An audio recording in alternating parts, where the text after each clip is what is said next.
You are now listening to Through the Fryer. Sit down, no shade, but phones on. You want something juicy to talk about, and I have something to give you. Here we go with Through the rest stay closed. Really? You don't have no windows. Hell, but it's okay. Too. I'm Super Saver. No. The ratings are back, and now we have 5 listeners. Listen, thank you for tuning in to Through the Fryer. What's up, everybody? This is a brand new podcast of Through the Fryer. I'm Justin Bass, and I'm irritated. I'm irritated as fuck. But I'm also very happy to be back and bringing you some super duper delicious content. Hope you had a great Thanksgiving. It's so nice to be back, and I hope you enjoyed the last podcast and me catching you up. This podcast in particular, I always try to give you some type of substance of light or some type of very poetic justice, Maya Angelou, with a slight little serving of Oprah on the side. But I also think it's very important that as I continue to do these podcasts, that I continue to be vulnerable and to be honest and just to be pure. And I'm not gonna lie, this podcast is coming from a little bit of frustration from people who don't understand the power of clarity. You know, I think it's so important that when we as people, as a human, has something to say, that we find a way to be as clear as possible so that a message can be heard loud and clear. Because then why speak? Why raise your hand when someone's asking a question to just deliver the same static, the same shuffle, the same step? So yeah, I am a little bit irritated, but before I get into the irritation, I want to let you know that I am in great health.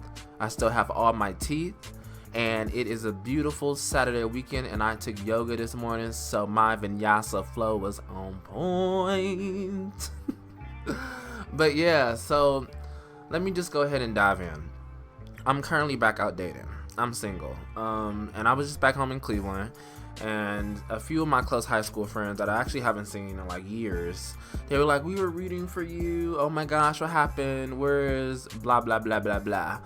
And I'm like, I was rooting for us too, but on my time being at home, I was leading up to me being excited that I was going to be back in New York, because I thought I had some dates lined up.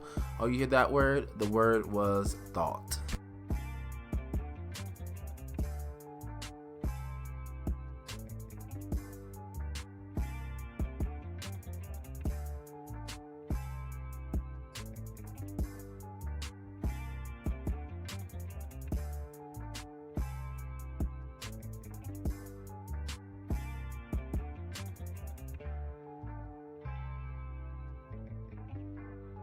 Five of you out there is doing this to somebody right now. Go get help. You need it right now. And yeah, I just think it's aggravating, especially when, for me, I was in a 3.5-year relationship, and I was the one who brought forefront about this relationship ending, because if you know me, you know that feelings is everything, and I'm an energy person. I feel energy around me. I know when a wall is about to cave in before the first piece of rock is falling down. I feel it. I get chills. I know that rain is coming when my knees are aching, and I know that I'm about to cry before I walk into a film just because of the preview. That's how in tune I am with my motherfucking emotions, which has really helped me become very open to people. Sometimes it can be too open, but I definitely read the room and how I want to deliver, any information. And I'm definitely not into leading people on. For instance, I want to say, or for example, a specific example which just happened, which, is that there was this guy, we're chatting. It's been a few weeks, and we were supposed to go out, and, I'm like, oh, let's hang out. He's like, let's hang out. Mind you, I followed this person on Instagram. It was about seconds, and they sent me a direct message. I'm like, wow, okay, somebody that's actually pursuing. I'm not the pursuer. Uh-oh, somebody's getting their hunt on. What's up, Katniss? So I'm like, cool. This is very interesting. And then, something came up and I couldn't do the first date. I immediately let them know with a lot of time in advance. Then they gave me a little BS about it, which I thought was cute. And then I was like, well, I'll be out of town. I'll be back. And then, in between that moment, they, randomly FaceTime me. Mind you, I'm actually cool. He called me before FaceTime. And I'm like, well, this shows a different type of person, because people around my age, that 25 to 30, they're not doing these things. Everyone completely dates by text until they meet in person. And so I was like, oh, this is pretty fresh. It was a little bit shocking, but I was like, well, this might be a good thing, that this person is so bold. So I wanted to reassure them that I'm still very interested. Mind you, this is me finally beginning to open up and just to, just let myself out of the shell that I put myself in after being in this very long relationship.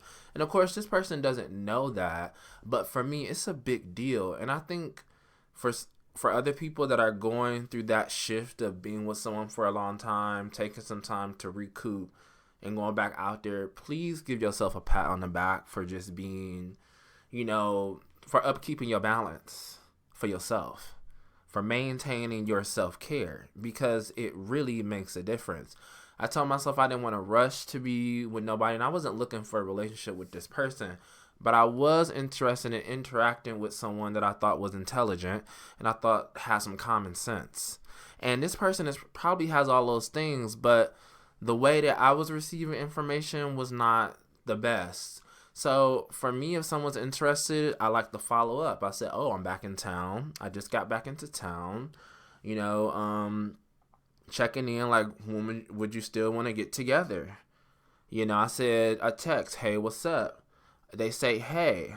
I said, oh, I'm back in town. Just got back. What's going on? Cricket, cricket, cricket, cricket, cricket. I'm like, oh, okay. Mind you, this person has been very pow, pow, pow, pow, pow with the messages. So I'm like, cool. Well, this is definitely a red sign. When I told you I knew the avalanche was coming, I already left town. So I'm like, okay, so let me just check in one more time. So I just said, hey, against my better judgment, because you know what? My gut has been telling me just to chop a lot of these people from the get-go, because if they can't even just be upfront and be like, I'm not interested, or I'm just focusing on this, and they know that, then that's already a sign that we're just not on the same page. Because I don't care if you don't want to be, involved with me, but be respectful enough not to kind of waste my time, because it's so precious. I value my time. I mean, it's my life, and it's important to me. And not that you're that important, that I care that much, is that for me, my self-care, what I do for myself is wrapped up in those 24 hours. It's imperative that I do for myself in that time. So if I'm carving out something for you, then there's an issue.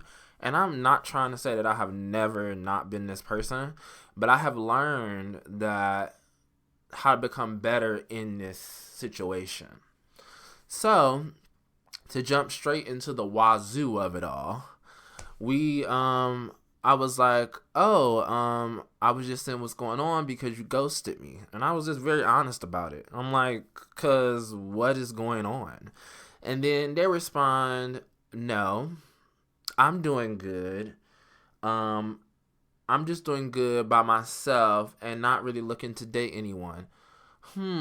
Where did date come in? Did it come in when you text me? When you FaceTime me? When you were sending all these things and being very extra? Where did the word date come from? Because I definitely did not say anything about dating anyone. And this is where I get into my head and I'm like, this is perfect for me. Because now I have clarity. Okay? And if you haven't guessed, the word of the day, okay, is clarity. And I was just like, well, that is completely fine. And I said it in the text, I'm not looking to date. We said we were gonna hang, so I was following up, and thank you for the clarity. And then I blocked his ass from my phone. Okay, follow his ass as well and blocked him from my Instagram. I don't, you know, I just don't have, I don't see a purpose of us being in contact anymore if you're gonna go from being someone who is somewhat transparent to being as muddy as anything. You know, just a fog. I'm just lost in it. And I guess a lot of this frustration comes because being in New York and also not dating for a while, I forgot that people don't respect people as much. You know, they don't value people as much. You know, we've unfortunately a lot of us are valuing a lot of physicality with each other. You know, like I'm sorry, every time that I meet someone, I don't want to get up and wrestle. Okay, like I just don't want to. I actually want to have a stimulating conversation. You know, like I went out to a lunch with a friend that I met through a dating app, actually. And we would like mess around just a little bit. And I was like, well, you know, this guy is very smart, but I'm like, you know, I don't see us doing anything other than that. So we just decided to keep, you know, linking up and having lunch with each other. But then it was like this very strange pause. You know, I would send him a text. He would be very brief now. He would become desolate as if he had me on a auto reply in his email. I'm sorry, I'm gone for the weekend. When I become in the office, I'll be returning your email. Thank you and have a blessed holiday. I'm like, oh, okay. So, automated response. So if you're dealing with an automated response guy, fill it out. You'll know. And then, so we end up meeting up for lunch because I told him my office was moving downtown. And we had the best lunch ever. We caught up. We was just laughing. And I was like, well, I kind of need to know. I'm like, did you just go ghost on me just because you're interested in someone, or like do you not just want to have lunch? And they were like, no, I'm just really bad at this. I'm really bad at texting. I'm really bad at that. But he did say, you know, he was, you know, meeting someone else, you know, talking to someone else, I guess. But then also in the process of that, he was complaining about this person that he was meeting with. And I was sitting here thinking, I'm like, look, you are entitled to do what you want, who you want to be with. That is completely your business. But I just don't understand why you just can't just be, you know, clear with someone that you're chatting with. You know, like what is wrong with you just saying, hey, let's just continue to chill or let's just get a drink. Like, no, there's no strings attached. There's nothing going on unless you really have an issue with just offering a firm answer. And that's something I had to learn how to do. And also being a dancer and just offering feedback and being very clear, and also being a teacher. You know, I've learned that what I say matters. It can be through text, it can be in person, but it makes a difference. So, you know, like we're still cool and we are still going to get drinks, but I just don't understand this identity crisis, this make it such a big thing, because when you make this big open space, it opens up a lot of questions. Why leave room for so many questions when we could just talk? And unfortunately, people my age, we have missed dialogue. We have missed like creating a play. We don't create our own scenes anymore. We don't rehearse before the rehearsal, and we damn sure don't show up for curtain call. I am always waiting in the wings, waiting for somebody to come out and just say, "Oh, Dodie Justin, oh, Father Romeo," and then I got my lines memorized. You know, like I got my full skull in hand. Like I'm ready to serve you straight up Hamlet, and then you don't even show up. You don't show up in the lobby. You don't show up for the reception. And then like 2 weeks after the show, you decide to just do a follow-up and be like, oh, how are you? And I'm like, I'm actually doing great. But it's shocking that you're here and I'm already working on a new show. So that bothers me. It irritates me. Because I feel like I'm a really good person, and not trying to say this person is out to hurt me. I don't think anybody that does this is out to hurt anybody.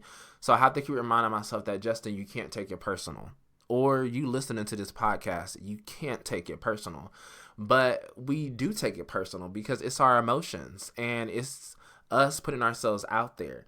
We've decided to take a walk across the hot coals, and somebody said, I'll walk with you, and then next thing you know, you step on it and they say, no, I'm good. No, I don't want to get my feet hurt, and you already standing there. I'm like, okay. It's situations like this, and I feel like more than ever, or more than recently, I have been in this situation with these people who just don't know how to just breathe and express themselves. I am so blessed. I am so grateful that I have the power to express myself and to just let people know how I feel. Now, I'm not perfect in it. Sometimes I do things where I don't say anything, but I really, really try. I'm gonna give myself a good about 80%. I try to be very clear. Especially now, I'm in a phase in my life where who's ever coming into my life, especially in a serious way, I would like to build something with. And that's not just like a loving relationship, that's just a relationship in period. Like if we're friends, I want to feel like we can count on each other. We can be there for each other. And that's not the first thing I'm offering on the first time we meet. But I'm coming out of my shell to be as genuine as possible and to let you know that, look, if we click, I'm going to be ride or die. And that's it. And unfortunately, what's happening is that a lot of us are giving the same advice, but we are not walking the walk. I really don't care that you're posting videos about this experience and this and all his opinions of things. If you ain't living it, then you ain't getting no viewership from me. For real. And that's just the truth. Like, I don't understand why just fake your way through it unless you're very scared. And look, there's nothing wrong with being scared. But when you let that work into your personal life and let that affect other people, then there are consequences to that. You will get blocked. No. Blocked. It's so easy to do. iPhone has made it amazing. You just go into the contacts, you can delete. And now I've been in this phase of do I block this person or do I delete their contact information? Because I don't want to be vulnerable again and reach out to this person, one glass of whiskey and all of a sudden everything is forgiven. And with this particular guy, since this happened, because it was another person that this kind of happened with as well. And I was like, why am I not just chopping them complete, like a clean chop, like surgeon, hi-ya, ninja chop, okay? Why don't I just be done with it? Because for some reason, I was still leaving some space for this person that has not left any space for me at all, in any capacity. Not even to just say, hey, what's up? Not to invite me out to hang out with friends, not to check in on me. And mind you, the law is that you can't expect someone to be as generous and as loving as you are to them. You can't expect that from them. And it takes me some time to be like that because I always think of other people. So when I get hit with that punch, it hits me in a way I'm like, oh, okay, this came out of me wanting to be vulnerable, me wanting to open myself to people. Because I'm a goofy guy. I like to make people laugh. I like people to be happy around me. I like people to feel good around me. I hope when people leave a moment with me that they remember that we had a good laugh.